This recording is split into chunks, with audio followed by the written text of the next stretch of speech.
아멘. 지금 우리는 성경이 말하는 거듭남의 교리, 거듭남의 진리에 대해서 계속해서 살펴보고 있습니다. 거듭남이 무엇인지, 그리고 거듭남을, 이 진리를 알아야 되는 이유가 뭔지, 그런 것들을 살폈고, 또 왜 우리에게는 거듭남이 반드시 필요한가, 이 부분들도 우리가 두 번이나 걸쳐서 살펴보았습니다. 거듭난다는 게 무엇이었습니까? 뭔가 기존의 나의 상태에서 뭔가를 덧붙이는 게 아닙니다. 그렇죠?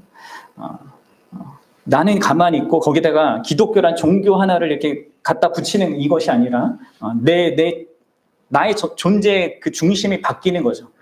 예수 그리스도와 내가 연결되고 연합되어서 하나님이신 그분이 내 삶의 중심이 되는 겁니다. 그래서 이게 내가 하는 것이 아니라 초자연적으로 하나님께서 행해 주시는 그런 일인데, 여러분들 왜 이게 필요하다고 했어요? 그것은 두 가지 이유가 있다고 했죠. 첫 번째 부정적인 것은 우리가 죄와 허물로 죽어 있는 상태이기 때문에 그렇다고 했어요. 또 적극적이고 긍정적인 의미에서 우리 인간이 소유할 수 있는 최고의 복을 영위하고 누리기 위해서 이 거듭남이 필요하다고 했습니다. 그리고 여러분들 이 거듭남은 정말 우리의 삶 가운데 가장 절실한 문제입니다. 가장 중대한 문제입니다. 여러분들은 지금 인생을 살아가면서 여러 가지 문제들을 삶 속에서 경험하고 이렇게 하는데요. 어떻습니까? 뭐가 자기 인생에서 가장 큰 문제라고 생각하십니까? 어저께 어떤 제 옛날 제가 가르쳤던 어떤 한 학생이었죠. 지금 이제 어른이 돼서 청년이 된 친구인데 갑자기 전화가 왔어요. 문제가 생긴 거예요. 자기 삶에 큰 문제가 생긴 거예요. 그리고 그게 너무 커가지고 이걸 어떻게 해결하냐고, 어떻게 할 수 있냐고 막 저한테 이제 그런 것들을 묻는데, 지금 그 친구는 약간 교회에도 안 나오고 이렇게 신앙생활도 못 하고 있는 이런 친구인데, 그 친구의 지금 제일 큰 거는 그 문제거든요. 여러분들한테는 뭐가 제일 큰 문제입니까? 여러분들 이 거듭남의 문제가 제일 크게 여러분들에게 와 닿습니까? 안 와닿습니까? 여러분들 지구 온난화가 문제일까요? 이 세상에 수많은 빈부격차가 극심한 이 상태들, 끊임없이 일어나고 있는 이 온 세계 곳곳에 일어나는 낙태의 문제, 아니면 코로나와 같은 이 무서운 전염병과 또 그것이 언젠가 또 재확산될 수밖에 될 거라고 하는 불안감, 뭐 이런 것입니까? 아니면 그것은 너무 거시적인 문제고 당장 나의 경제적인 형편, 아니면 나의 뭐 직장에서의 어떤 이런 문제, 아니 뭐 사람들과 뭐 갖는 문제, 가정 안에서 아내 때문에 남편 때문에 갖는 어떤 문제들, 아니면 자녀와의 관계 속에 갖는 이 문제들, 이게 나한테 가장 심각합니까? 내가 은퇴 이후에 뭘 해야 되냐? 이런 것이 나한테 가장 중요한 걸까요?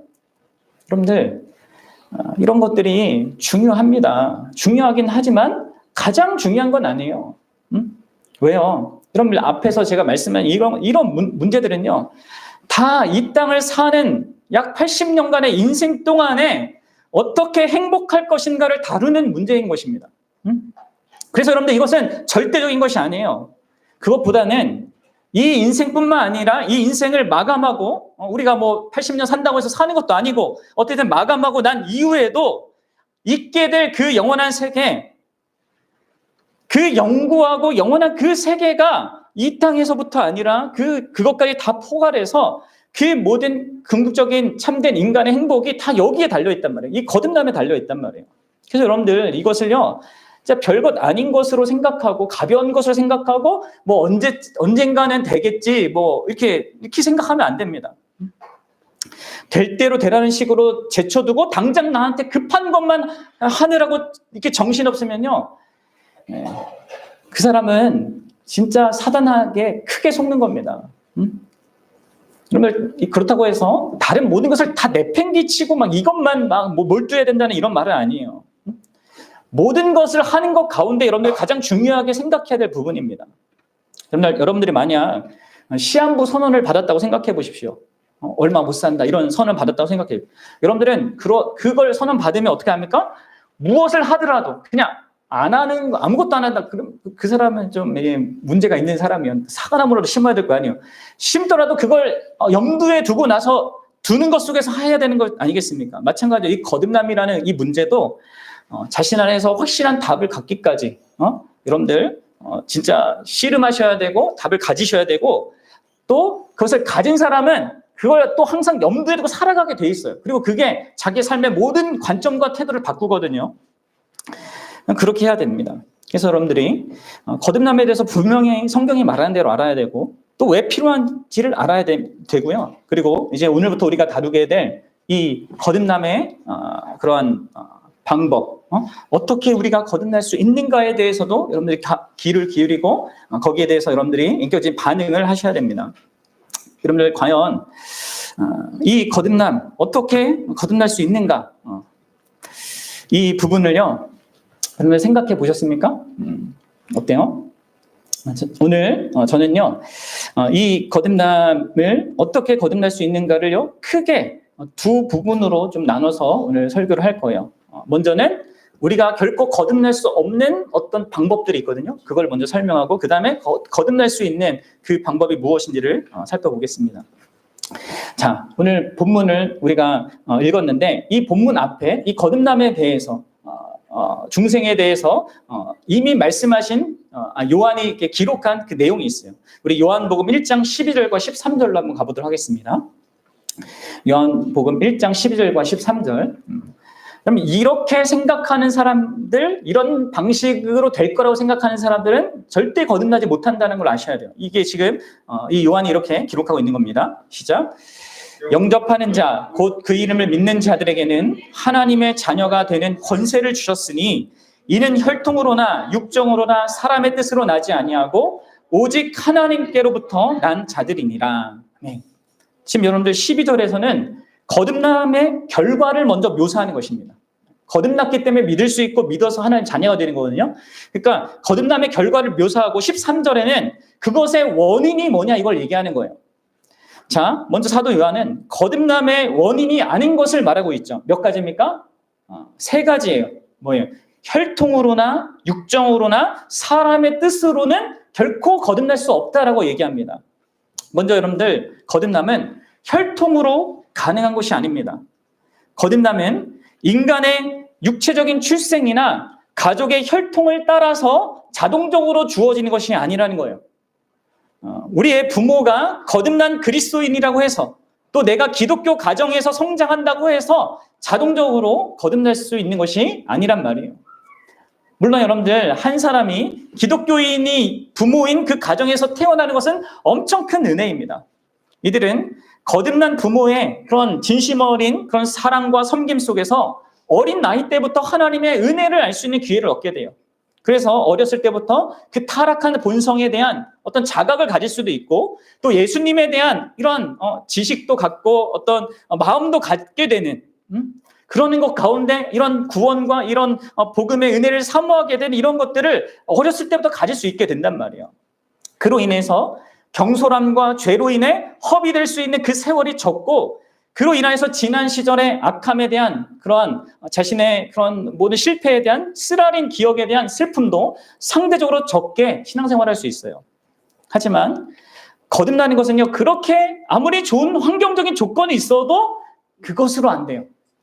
여러분 니고데모를 생각해 보세요. 우리 3장 읽었던 니고데모.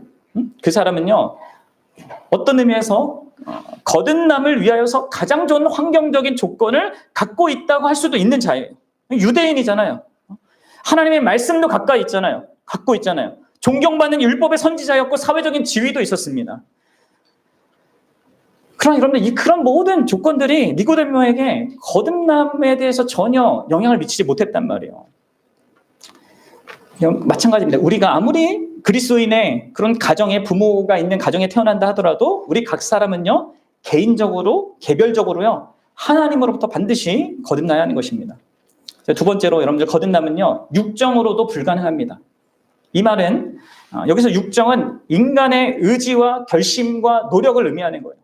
거듭남은 나의 노력이나 스스로의 결심으로 되는 것이 아닙니다. 우리의 도덕적인 노력, 종교적 행위로 거듭날 수 없습니다. 근데 이제 여러분들 뭐 영화나 아니면 드라마 예능 보면 다 뭐 그런 얘기를 하잖아요. 제가 뭐 거듭나서 오겠습니다. 내가 달라지겠습니다. 노력하겠습니다. 여러분 그 개념하고 다른 겁니다. 성경이 말하는 거듭남은요. 그렇게 우리의 노력으로 강한 의지로 굳은 결심으로 불가능합니다. 사실 우리의 의지는요. 하나님을 향해 죽어 있는 상태입니다. 우리의 의지는 언제나 죄를 향하여서만 온전하게 발휘돼요. 게다가 사탄과 그런 죄, 그런 지배에 우리가 무능한 그런 상태에 있습니다. 그래서 여러분, 우리는 근본적으로 스스로 육정으로 거듭남이 불가능한 것입니다. 여러분들 잘 생각해 보시오. 우리가 육체적으로 태어난 것도 사실 우리가 의지적으로 노력했고 결심해서 태어난 것이 아니지 않습니까? 그렇죠? 우리는 우리의 자신의 의지와 노력과 결심 없이 육체적으로도 그렇게 태어났어요. 그 누구의 의지와 결심과 노력에 의해 태어났습니까? 부모죠, 부모. 물론 거기에 하나님의 관여하심이 있었지만 부모의 그런 것에 의해서 태어난 거예요. 마찬가지입니다. 오직 하나님은요, 하나님만이 하실 수 있는 그 영적 출생이라는 방법과 과정을 통해서 우리를 낳으시는 것입니다. 사람의 어떤 진심 어린 결단과 의로운 행위에 대한 보답으로 거듭남을 주는 게 아니라는 거예요. 자, 세 번째로 여러분들, 거듭남은요, 사람의 뜻으로도 불가능합니다. 이 사람이라고 이렇게 번역한 이 단어는 헬라어로는 남편이라는 뜻이에요. 남편의 뜻으로 불가능하다는 얘기예요. 그러니까 거듭남은 다른 누군가의 개입으로 가능한 것이 아니라는 거예요. 그 어떤 누구도 다른 사람 속에 거듭남을 일으킬 수가 없는 것입니다. 그것은 오직 하나님만이 하시는 거예요. 육신의 부모를 통하지 않으면 아무도 육체적인 출생을 할 수 없는 것처럼 오직 한 분 거듭나게 하시는 그 하나님을 제외하고는 아무도 영적 출생을 만들 수가 없습니다. 앞서 얘기했듯이 부모로부터 불가능하고요. 또 내가 존경하고 다른 선생님이 나한테 그렇게 해줄 수도 없고 내가 친하게 여기는 그 친구도 못하게 하는 것입니다. 가장 큰 권력을 가진 왕이나 대통령도 불가능한 것입니다. 그리고 뿐만 아니라 아무리 도덕적으로 탁월하고 영적인 깊이가 있고 아주 성경적인 그런 신학 교육을 많이 받은 자라 할지라도 그 거듭남을 다른 사람에게 나눠주거나 일으킬 수 없는 것입니다. 우리 한국교회든 세계교회든 가장 존경받는 목회자라 할지라도 마찬가지예요. 거듭남은 사람의 뜻으로 만들어질 수 있는 것이 아닙니다. 거듭남은 우리 인간의 그 무엇으로도 이루어지지 않는 거예요. 그리고 여러분들 왜 그렇다고요? 왜 불가능합니까? 이게 우리의 이 영적인 상태가 죽어있기 때문이에요. 그래서 불가능한 거예요.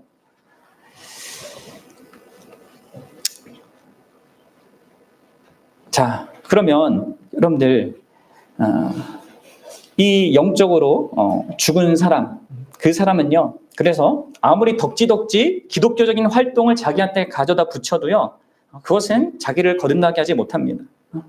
오히려 그런 활동은 더 해롭습니다. 거듭나지 않고 자기가 기독교라는 그 집단 안에 속해서 거기에 익숙해져 가는 거 있잖아요. 그런 것 속에서 눈치 보면서 이렇게 사람들 따라하면서 막 이렇게 점점점 그냥 교인이 되어가는 이것은요, 더 해로운 것입니다. 그것은 마치 니고데모가 그 바리새인으로 살았던 것과 동일한 모습을 갖게 되는 것이죠. 그래서 우리는 이 부분을 잘 점검해 보고 돌아봐야 됩니다. 거듭남은요, 전적으로 우리 편에서 할 수 있는 어떤 것이 아니라 하나님 편에서 주권적으로 역사해야만 하는 그런 초자연적인 기적이에요. 그래서 사도 요한이 혈통으로나 육정으로나 사람의 뜻으로 나지 않고 오직 하나님께로부터 난다라고 간단하게 언급하고 있는 것입니다. 초자연적인 하나님의 강력하고 주권적인 그 역사, 전적인 그분의 역사로 말미암아 거듭남이 있게 되는 거예요. 사랑하는 여러분, 하나님의 이 주권적이고 우선적인 역사가 항상 우리의 모든 것보다 앞선다라는 것이 성경의 진리입니다. 저희가 금요일 날도 제가 이 부분에 대해서 사사기 두고 설교를 했잖아요. 이게 여러분들 모든 종교와 기독교를 나누는 이야기예요. 하나님이 먼저 행하시는 것입니다. 앞서 행하시는 것입니다. 그리고 이런 면에서 어떤 의미에서 이 거듭남은 우리에게 두려운 소식이기도 해요. 왜요? 우리가 어떻게 할 수 있는 게 아니니까. 근데 여러분들, 종교는 다르죠? 이 세상 모든 기독교 제외하고 모든 종교는 우리가 뭘 하는 것에 따라서 신이 반응합니다. 그렇죠? 하지만 기독교는 반대예요. 여러분 생각해보세요. 그분은 만물이 생기기 전에 존재하셨단 말이에요. 우리의 어떤 행위나 반응이나 우리의 존재 그 이전에 그분이 계셨고 그분이 일하신 것 속에 나의 존재가 있고 나의 반응이 있고 이게 있는 것입니다. 이게 이 세상의 이 창조와 이 존재의 그 원리이기도 하고 이 원칙이 우리의 거듭남에도 가장 분명하게 적용되는 것입니다. 그리고 그런 맥락에서 다시 말씀드리지만 이 거듭남의 진리는 사람들을 불안하게 만드는 요소가 있는 거예요. 내가 어떻게 할 수 있는 것이 아니니까. 그러나 여러분들 이 거듭남의 진리는 또 다른 측면에서 이것을 내가 확실히 알고 내가 경험한 자라면 이것은 우리를 흔들 수 없는 그 안정감을 갖게 하는 복된 사실인 거예요. 그렇죠? 왜냐하면 그게 전적으로 하나님이 하시는 일이고 초자연적인 역사이기 때문에 자신 안에 그것을 경험한 자는요, 영원토록 안전한 것입니다. 그렇죠? 그래서 이 거듭남을 경험한 사람은, 그 참된 신자는 자신 안에 무한히 겸손하게 하는 그 이유를 갖고 있게 되는 거예요. 그렇죠? 내가 한 일이 아니니까. 그러면서 동시에 하나님이 하신 그 일이기 때문에 내가 너무나 안전한 그 든든함을 같이 갖게 되는 것입니다. 실질적으로 그분이 내 안에 이루시는 것이니까. 여러분들 어떻습니까? 그리고 이렇게 거듭남의 이 진리를 견고하게 갖고 있는 사람은요, 이 복음을 전할 때도 이 강력한 그 위안을 가질 수가 있는 거예요. 그럼 세상 사람들은 여전히 복음에 대해서 완고하고 계속해서 이렇게 거부하는 그런 반항적인 모습을 우리에게 드러낼 수 있습니다. 우리가 복음을 전할 때 그런 모습을 보일 때 있단 말이에요. 하지만 하나님의 주권적인 역사로 말미암아 그때가 언제일지 모르겠지만 바로 곧장 부드러질 수도 있는 거예요. 그래서 여러분들, 우리가 복음을 듣는 자가 반대할지라도 그리스도를 전하는 일에 결코 우리가 소망을 잃지 말고 전해야 됩니다. 분명하게 복음을 거부한다고 하더라도 계속해서 그를 위해서 기도하면서 우리는 겸손하게 그리고 정중하게 그리고 담대히 복음을 전해야 하는 거예요. 자, 그러면 여러분들 좀 더 이제 적극적인 그 측면으로 나아가 봅시다. 우리가 도대체 그럼 어떻게 거듭나는가? 본문 우리가 읽었던 말씀대로 요한복음의 1장 12절 13절에 말씀된 것처럼 하나님이 낳아주셔야 합니다. 여러분들 여기서 이제 기독교가 다른 거죠. 어떻게 해야 되냐 했는데 나의 무엇을 말하는 것이 아니라 하나님의 무엇을 말하고 있어요. 그리고 여러분 이 부분을 깊이 생각해 보셔야 됩니다. 여기서 나중에 제가 이제 다음 주에 나의 무엇이 어떻게 또 관여되는 게 또 있거든요. 그거에 대해서 설명을 할 건데 오늘은 이제 하나님에 대한 이 부분을 좀 먼저 이렇게 주목해서 말하고자 해요. 여러분 적어도 하나님 편에서 날 낳으신다라는 것은요, 하나님 편에서 세 가지의 사실이 있다는 것을 이렇게 전제로 하는 것입니다. 그것은 뭐냐면 하나는 하나님의 사랑입니다. 사랑이 있어야 돼요. 두 번째는 희생입니다. 하나님의 희생이 있어야 됩니다. 그리고 세 번째는 실질적으로 하나님이 낳으시는 그 일이 있어야 돼요. 여러분 이거 잘 생각해 보십시오. 이 세 가지는요, 내가 부모로부터 육체적인 생명으로 낳은 바 될 때에도 반드시 전제적으로 필요한 것이죠. 그렇죠? 그럼 우리가 태어나기 위해서 우리가 먼저 뭘 해야 합니까? 뭘 해야 하는 게 아니에요. 우리가 할 수 있는 게 없습니다. 우리가 나아지기 위해서 뭐가 있어야 돼요? 부모가 서로 사랑해야 돼요. 그 사랑이 먼저 전제되어 있습니다. 그리고 뭐가 있어야 돼요? 부모의 희생이 있어야 됩니다. 그렇죠? 그리고 이후에 뭐 산부인과 의사든 아니면 누구 이렇게 산모를 돕는 자이든 돕는 손길이 있어야 되는 거예요. 이게 있어야지 내가 나은 바 되는 것이죠. 마찬가지입니다, 여러분들. 우리가 거듭나기 위해서는 반드시 필요한 게 뭐냐? 하나님의 사랑이에요. 울량한 하나님의 사랑입니다. 그리고 두 번째는 예수 그리스도의 희생입니다. 그리고 세 번째로 성령 하나님의 실질적인 도움이에요. 이게 있는 것을 통해서 우리가 거듭나는 거예요. 자, 첫 번째 이 사실, 이 하나님의 사랑이 3장 16절에 나오는 거죠. 하나님이 세상을 이처럼 사랑하사. 그리고 두 번째 사실 예수 그리스도의 희생이 16절 바로 앞에 14절과 15절에 나옵니다. 내가 들려야 한다. 모세가 광야에서 뱀을 든 것처럼 내가 십자가에 달려야 한다. 이 예수 그리스도의 희생을 얘기하고, 세 번째 사실은 3장 5절에서 물과 성령으로 나야 한다. 이렇게 말씀하시는 것입니다. 그래서 여러분들 이 내용이 길어서 제가 오늘 이 첫 번째와 두 번째 사실 다루고 다음에 이제 다음 주에 세 번째 사실 다룰게요. 먼저 여러분들 하나님의 사랑에 대해서 생각해 봅시다.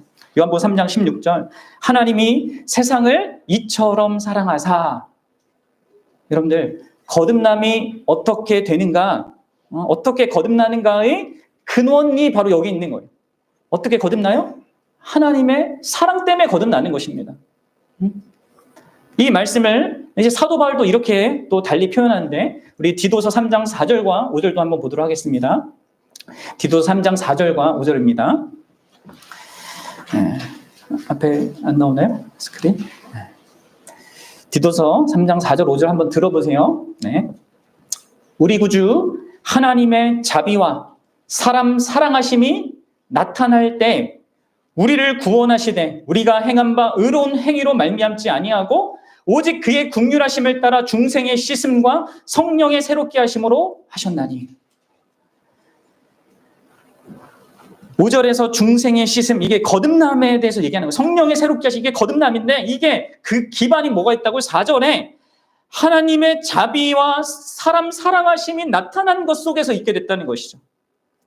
그리고 5절 중반에 나오는 그의 긍휼하심 때문에 나타난다는 거예요.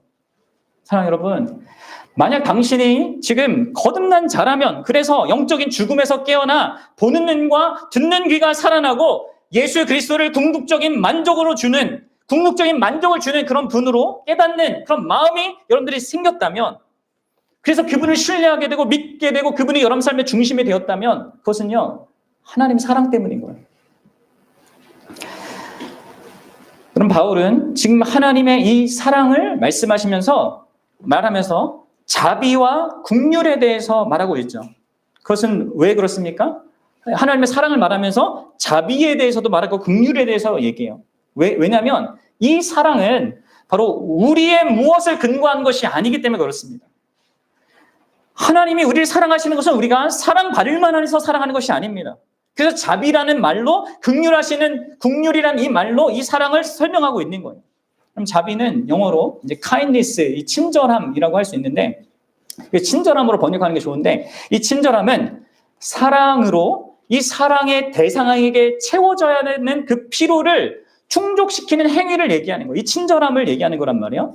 이는 하나님께서 우리의 영적 필요를 그분이 아시고 그 필요를 채우기 위해서 자신의 소유와 자신이 갖고 있는 것을 활용하여서 그 필요를 채워주는 그 사랑의 행위, 친절한 행위를 말하는 것입니다. 이거 하나님만이 하실 수 있는 거예요. 사랑으로 하실 수 있는 것입니다. 그분은 우리의 영적 필요가 얼마나 절박한지 절실한지 아세요. 못 본 척하거나 가만히 불쌍히 그냥 여기기만 하시는 것이 아닙니다. 우리가 뭐 지나가다가 뉴스에다 뭐 그런 아프리카 이런 사람들 보고서 그냥 불쌍하고 넘어가잖아요. 우리는. 하나님은 그렇지 않으세요. 그분이 행동하시는 친절함을 보이시는 것입니다. 그리고 하나님의 친절함을 기반으로 하고 있고 그로 말미암아 거듭남이 일어나는 것입니다. 그래서 여러분들이 만약 거듭난 자라면 이 친절함, 하나님의 이 친절함이 매 순간 여러분들과 함께 있는 겁니다. 시작할 때뿐만 아니라 계속적으로 그렇게 있는 거예요.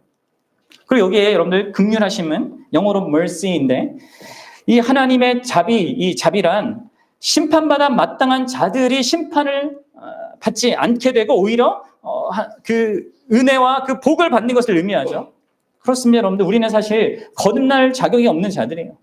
우리 마음은 돌처럼 굳어있고 뿐만 아니라 항상 그분을 거역하는 인생을 살아왔습니다. 만약 그분이 우리를 거들떠보지 않고 우리의 죄값을 치르게 했다 하더라도 그분은 의로우셨을 것입니다. 그러나 긍휼이 풍성하신 이 하나님께서 허물로 죽은 우리를 그리스도와 함께 살리는 것이죠. 본래 그분은 그분의 거룩하심 때문에 죄를 미워하고 죄에 대해서 반드시 응징하시는 분이십니다. 그리고 최종적으로 이 역사의 끝날에 반드시 그렇게 하십니다. 하지만 성경은 놀랍게도 하나님이 죄인을 사랑하신다는 이 영광스러운 진리를 계시하고 있어요. 그리고 여러분들, 이게 바로 우리 모두가 이 자리에 있는 모든 사람들이 절대적으로 확신해야 될 진리예요. 뭐요? 하나님이요, 바로 저와 여러분들을 사랑하는 대상으로 삼으셨다는 거예요. 왜냐하면 여러분들 여기 3장 16절에 나오는 하나님이 사랑하신 그 대상이 되는 이 세상 속에 모든 인생이 포함되어 있고, 특별히 그 모든 인생 중에 우리 각 사람이 있잖아요. 그렇죠? 본질상 모든 사람이 죄를 범했고 영적으로 죽어있고 타락해있고 무능해한 이 상태에 있고 영원한 멸망에 있는 상태에 있습니다. 그런데 놀랍게도 하나님의 그런 조건에 있는 자들을 사랑의 대상으로 삼았다 말하고 있단 말이에요. 여러분들, 그래서 이 사랑이 나를 향한 사랑이라는 것을 믿어야 돼요. 우리가 사랑받을 만한 그런 조건을 내비치거나 뭔가 갖고 있어서가 아니라 그렇게 주어지는 것이 아닙니다. 성경은 오히려 우리가 사랑받을 만한 그런 것이 하나도 없는데도 불구하고 우리를 사랑했다고 말해요. 아니, 심지어 우리가 하나님의 원수였는데도 불구하고 우리를 사랑했다고 말합니다. 로마서 5장 8절에서 이렇게 얘기합니다. 들어보세요. 우리가 아직 죄인 되었을 때에 그리스도께서 우리를 위하여 죽으심으로 하나님께서 우리에 대한 자기의 사랑을 확증하셨느니라. 우리가 원수였는데, 우리가 죄인이었는데 그분이 자신의 사랑을 드러내셨습니다. 여러분들, 이 하나님의 사랑 여러분 알고 있습니까? 여러분들 향하고 있다는 거 알고 있습니까? 여러분들은 하나님의 사랑을 어디서 확인합니까? 피조 세계에서 찾을 수 있을까요? 찾을 수는 있는데 희미합니다. 자연 세계 안에는 눈부신 석양도 있지만 무서운 파도와 폭풍도 있습니다. 역사 속에서 찾을 수 있을까요? 어느 정도 찾을 수 있습니다. 하지만 인간의 역사도요, 피로 물들어 있어요. 또 아니면 여러분들 지난 나온 인생의 삶에서 경험했던 것 속에서 찾을 수 있을까요? 그렇죠. 거기서도 찾을 수 있습니다. 우리가 누려왔던 수많은 좋은 것도 있어요. 그러나 이 땅은 악과 고통의 현실이 있고 악인들이 잘 되는 그런 현실도 있단 말이에요. 여러분들, 하나님의 참된 사랑은요, 오직 성경이 말하는 대로 하나님께서 자기 아들을 보내신 거, 그 아들을 십자가에 못 박으신 이곳에서만 찾을 수 있는 거예요. 그래서 요한일서 4장 10절에서 이렇게 얘기합니다. 사랑은 여기 있으니 우리가 하나님을 사랑한 것이 아니요 하나님이 우리를 사랑하사 우리 죄를 속하기 위하여 화목제물로 그 아들을 보내셨습니다. 하나님의 사랑, 그 순전하고 완전한 사랑은요, 오직 그 아들을 통해서 볼 수 있는 것이. 그리고 그럼 그것이 왜 가장 큰 사랑입니까? 왜 하나님이 아들을 보내신 것, 아들을 십자가에 달리게 하신 그것이 가장 큰 사랑입니까? 그것은 바로 그 아들 예수 그리스도께서 하나님이 주실 수 있는, 인간에게 주실 수 있는 최선이기 때문에 그렇습니다. 여러분들, 하나님께서 자기 독생자를 주실 때 하나님은요, 바로 자기 자신을 주신 것입니다. 그리고 어느 존재든 자기가 사랑하는 대상에게 줄 수 있는 최고의 선물은 뭡니까? 돈입니까? 아니면 좋은 집입니까? 뭡니까? 아니죠. 최고의 선물은 자기 자신이란 말이에요. 그래서 여러분들, 하나님이 아들을 주신 거, 자기가 자기 전부로 다해 사랑하는 그 대상을 주신 것은 자기를 주신 것이란 말이에요. 그리고 그런 의미 속에서 하나님 이 사랑은 최고의 사랑이에요. 또 이 사랑은 언제부터 계획된 줄 아십니까? 이 사랑이요, 여러분, 언제부터 계획됐어요? 우리가 이 세상이 존재하기 전에, 내가 낳기 전에 내 인생을 살아가는 이 시간이 있기 전부터 계획된 이 선물이란 말이에요. 이 예수님이. 그러면 그 가치, 그 사랑의 이 선물의 가치와 소중함이 뭐에 달려 있는 거예요? 그걸 위해서 얼마나 준비했냐, 얼마나 많은 것을 동원했냐에 달려 있지 않습니까? 그렇죠? 제가 우리 아내에게 프로포즈를 하려고 제가 미국에 있을 때 거기서 그 교회 청년들 다 동원해가지고 저 스스로는 한 달 동안 막 준비하고 계획하고 그 청년들 다 동원해가지고 이렇게 했단 말이에요. 그래서 감동을 받았을까요? 네, 받았으니까 결혼했겠죠. 근데 여러분들 보십시오. 하나님이요, 우리를 이렇게 죄와 사망 가운데 있는 우리를 구원하기 위해서 어떻게 하셨습니까? 창세 전부터 계획했어요. 그리고 이 온 역사를 다 사용했단 말이에요. 예수님이 직접 오신 것뿐만 아니라 그 이후에 모든 인생들, 그 역사들, 수많은 이 역사 가운데 일어났던 수많은 일들을 다 통해서 나에게까지 이 복음이 들려지고 알게 되도록. 그래서 예수님을 선물로 받아들일 수 있도록. 이게 엄청난 겁니다, 여러분들. 엄청난 사랑이죠. 게다가 이 예수님이라는 선물은 타락한 조건에 있는 우리에게 진짜 너무나도 필요한, 그리고 너무나도 완전히 적합한 선물이죠. 예수님 외에는 그 어느 누구도 인간의 절박한 이 필요를 채우지 못합니다. 예수님만이 죄와 허물로 죽은 모든 이 문제를 해결할 수 있고, 우리가 스스로 소유로 할 수 없는 그 하늘의 신령한 복들을 우리에게 가져다 주기 때문이시죠.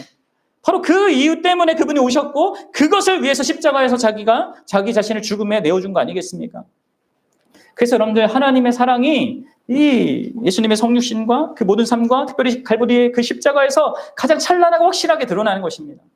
그리고 그 십자가에서 하나님의 그 사랑을 보게 된다면, 그것을 깨닫게 된다면, 그럼 그 사람은 결코 다시는 하나님의 사랑을 의심할 수 없습니다. 여러분들, 예수님이 가장 최고의 선물이란 말이에요. 그것은요, 하나님이 이제까지 주셨거나 아니면 앞으로 주실 수 있는 것 중에 가장 큰 선물이라고요. 거듭나는 이 사랑을 이게 발견하는 거죠. 그리고 이 사랑이 우리를 거듭나게 하는 것입니다. 여러분들, 이것을 믿으셔야 해요. 두 번째로, 우리가 어떻게 거듭나는가에 대한 이 두 번째 대답은요, 우리 주 예수 그리스도의 대속적 희생에 의하여서 거듭나는 것입니다. 여러분들, 우리는 태어나기 위해서 노력하지 않습니다. 노력하는 것은 아기가 아니라 엄마와 아빠입니다. 그렇죠? 특히 엄마가 물과 피를 흘리면서 아이를 낳습니다. 그리고 그 아이는 그 이야기를 거듭 들으면서 부모한테 들으면서, 자기는 잘 모르니까 들으면서 사랑 안에서 자라가는 거예요. 여러분들, 뭐 여기 결혼한 부부도 있고 자녀들을 낳은 그런 부모들도 있는데, 아기를 낳기까지 임신을 하게 되고 아기를 낳기까지 그 엄마의 모습이 어떻게 변해가는지 여러분들 잘 아실 거예요. 거의 대부분의 어머니들은 임신할 때마다 어떻게 됩니까? 살이 쪄요. 찔 수밖에 없어요. 뱃속에 있는 아이를 위해서, 또 자신을 위해서 많은 영양분이 필요하기 때문이시죠. 그러면 이 불어난 체중 때문에 어떻게 됩니까? 이게 모든 게 불편하고 힘들어요. 그리고 어떤 사람들은 무릎도 나가고 허리와 발목도 상당히 망가지는 그런 경우가 있는 것입니다. 게다가 이 배가 불러오면요, 그럼 보셨을지 모르겠지만 살이 막 터지죠. 그래서 우리 아이들은 집에 가서 엄마 배를 한번 열어서 보십시오. 살 터진 자국이 있을 거예요. 그리고 또 어떤 엄마는 제왕절개를 할 수밖에 없는 그런 형편에 놓여서 이렇게 배를 칼로 이렇게 가른 이런 것도 있단 말이에요. 이게 여러분들, 이 엄마가 이 아이를 낳기 위해서 그렇게 이 10개월 동안 이렇게 수고하고 애쓰고 노력하고 자기를 제한하고 이렇게 하는 것들을 생각해 보십시오. 자기가 그동안 좋아하는 것도 못 먹고 커피도 끊고 좋아하는 떡볶이도 끊고 건강이 안 좋다는 다 멀리합니다. 화장하는 거, 향수 바르는 거 다 포기하죠. 게다가 출산날이 되면 손과 눈과 온 몸이 퉁퉁 부은 채로 온몸이 찢어지는 그런 고통을 경험하다가 아이가 태어나는 그 순간 물과 피를 쏟고 거의 죽은 사람처럼 됩니다. 그래서 여러분들 한 생명이 태어나는 거예요. 이런 엄마의 희생, 그리고 그 옆에서 돕는 아빠의 그런 수고가 있었기 때문에 우리 아이들이 생명을 갖게 되고 우리가 태어난 거란 말이에요. 마찬가지입니다, 여러분들. 하나님의 사랑만이 아니라 이 사랑, 그리고 그 사랑은 또 실제적인 사랑이기도 한데 예수 그리스도를 통해서 더 드러나는 거죠. 뭐요? 그 예수 그리스도의 큰 희생이, 그 그리스도께서 십자가에서 물과 피를 쏟으신 그 희생이 우리 거듭남의 근원적인 원인이고 이유인 거예요. 그래서 요한복음 3장 14절에서 이렇게 얘기하는 거예요. 모세가 광야에서 뱀을 든 것 같이 인자도 들려야 하리니 이는 그를 믿는 자마다 영생을 얻게 하려 하십니다. 모세가 광야에서 뱀을 든 것 같이 인자도 들려야 된다는 거예요. 인자도 나무 위에 달려야 한다는 것입니다. 이 이야기는요, 구약의 민수기 21장에 나오는 이야기예요. 여러분들 아십니까? 이스라엘 백성이 애굽에서 나와서 모세의 지도를 받아서 광야를 걸었죠. 여행하고 있잖아요. 가고 있는데 사람들이 광야잖아요. 힘들잖아요. 어렵잖아요. 이 어려움 때문에 하나님과 모세를 계속 원망하고 불평합니다. 이제는 막 죽겠다, 막 악을 쓰면서 하나님이 우리를 어떻게 이렇게 대우하냐, 우리를 죽이려고 이렇게 구원해냈냐, 막 원망을 드러놓아요. 그러자 하나님께서 이들의 불평을 들으시고 그들에게 독사를 보내잖아요. 그렇죠? 돌 가진 뱀을 보내요. 이 뱀들이 불평하는 백성들을 물었고 백성 중 많은 사람들이 죽었습니다. 사람들은 이렇게 막 고통스러워하는 것 가운데 모세한테 나아가서 좀 하나님께 기도해달라고 요구해요. 그러자 모세가 그들 위해서 중보기도 합니다. 그러자 하나님께서 대답해 주십니다. 모세더러 놋뱀의 형상을 만들어서 이스라엘 진영 한가운데 장대로 그것을 달아 넣으라고 그렇게 명령하세요. 그리고 뱀에 물린 사람마다 그 장대 위에 놋뱀을 바라보면 살 거라고 약속해 주세요. 그러면 일반적인 상식에 의하여서 이런 치료 방식은요, 어리석은 것입니다. 그리고 다시 따라 해서도 안 되는 거예요. 그때 한순간 그 시간에 뭔가 깨달음을 주기 위해 주신 거란 말이에요. 근데 이렇게 상식적이지 않은 이런 방식을 가지고 이 하나님의 말씀을 믿고 놋뱀을 쳐다본 사람, 그 사람들은 즉시 고침받았어요. 그런데 반대로 이게 과연 나를 고칠 수 있어? 이런 말도 안 되는 방식 하면서 이걸 믿지 않고 바라보지 않았던 사람은 어떻게 됐습니까? 혈관에 그 퍼진 독으로 말미암아 멸망했어요. 그러면 이 놋뱀 사건은요, 앞으로 예수 그리스도와 그의 구원을 가리키기 위해서 예표된 것이었던 거예요. 그리고 예수님이 지금 그걸 말씀하고 계신 거예요. 예수님은 이 놋뱀처럼 자신을 믿는 자들을 대신하여서 십자가에 달릴 것이었습니다. 그래서 예수님은 인자가 들려야 한다. 이 한글 성경에는 반드시라는 말이 이게 가로로 이렇게 들어가 있는 건데 영어로 보면 must란 말이에요. 인자가 반드시 그렇게 되어야만 한다라고 얘기하는 거예요. 예수님의 이 대속적인 십자가 죽으심은요, 죄와 허물로 죽은 인간을 구원하기 위해 반드시 필요한 일이었기 때문에 그렇습니다. 인간의 구원을 위한 모든 일이 그분의 십자가의 죽음을 통해서 성취되는 것입니다. 그리하여서 하나님의 절대적이고 영원한 요구사항, 인간을 향한 그 요구사항이 충족된 것이죠. 예수님께서 이렇게 말씀하셨어요. 자기가 오신 이유를 이렇게 얘기하셨단 말이에요. 인자가 온 것은 섬김을 받으려 함이 아니라 도리어 섬기려 하고 자기 목숨을 많은 사람의 대속물로 주려 함이라. 또 여러분들, 예수님께서 성찬을 제정하시면서 이제 오늘 우리가 성찬에 참여하게 되는데 그 만찬을 제정하면서 예수님께서 이렇게 또 얘기하세요. 주님 이 잔을 가지시고 포도주를 가지시고 하나님께 감사기도를 드리신다면 이렇게 한단 말이에요. 이것은 죄 사함을 얻게 하려고 많은 사람을 위하여 흘리는 바 나의 피 곧 언약의 피니라.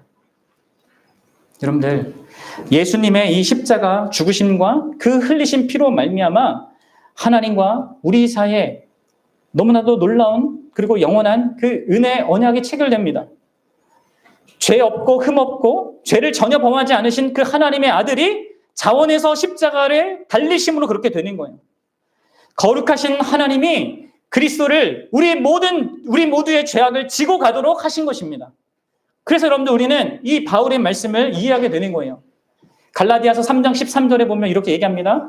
그리스도께서 우리를 위하여 저주를 받은 바 되사 율법의 저주에서 우리를 속량하셨으니 기록된 바 나무에 달린 자마다 저주 아래 있는 자라 하셨습니다. 여러분들, 왜 예수님께서 아무런 죄를 범하지 않으셨는데 왜 십자가에 달렸습니까? 하나님의 무한한 사랑으로 말미암아 그리스도께서는 자원하여서 우리 모두의 죄악에 대한 채무, 그 죄의 삭신, 그 사망을 대신 맡으셨고 그에 따라 쏟아지는 모든 하나님의 진노의 심판, 곧 율법의 저주를 하나님으로부터 받으신 거예요. 예수님의 이 십자가 죽음 때문에 죄에 대한 하나님의 거룩하고 의로운 요구, 죄를 지으면 반드시 죽는다라는 이 말씀, 아담과 하와에게 하신 그 말씀에 충족된 것입니다. 그래서 여러분들, 죄인들이 그분의 그 피로 말미암아, 그분의 죽음으로 말미암아 영원히 죄 용서함을 받게 되는 거예요.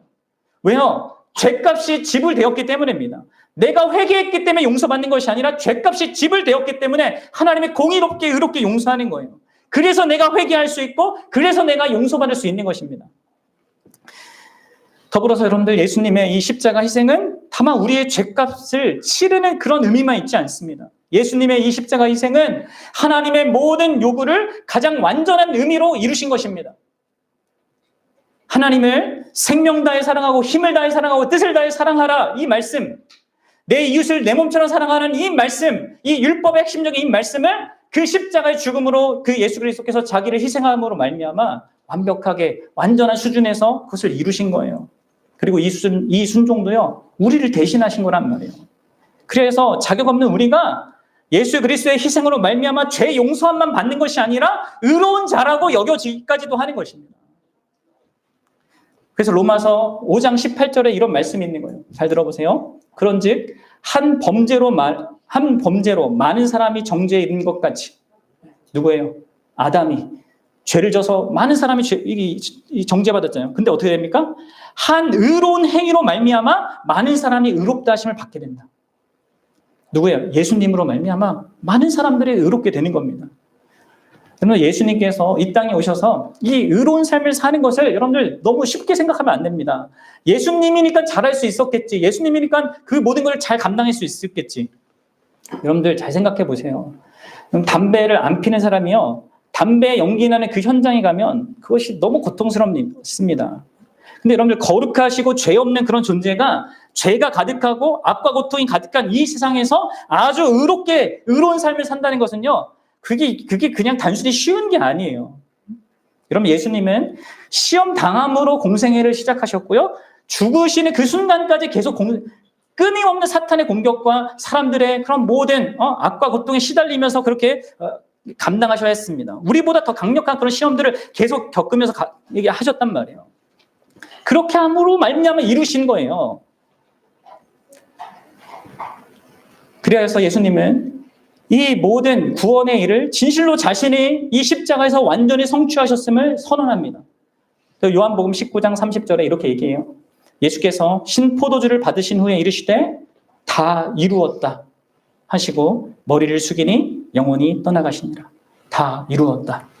우리의 구원, 우리의 거듭남을 위해 필요한 모든 그 일을 십자가에서 그분이 다 이루셨습니다.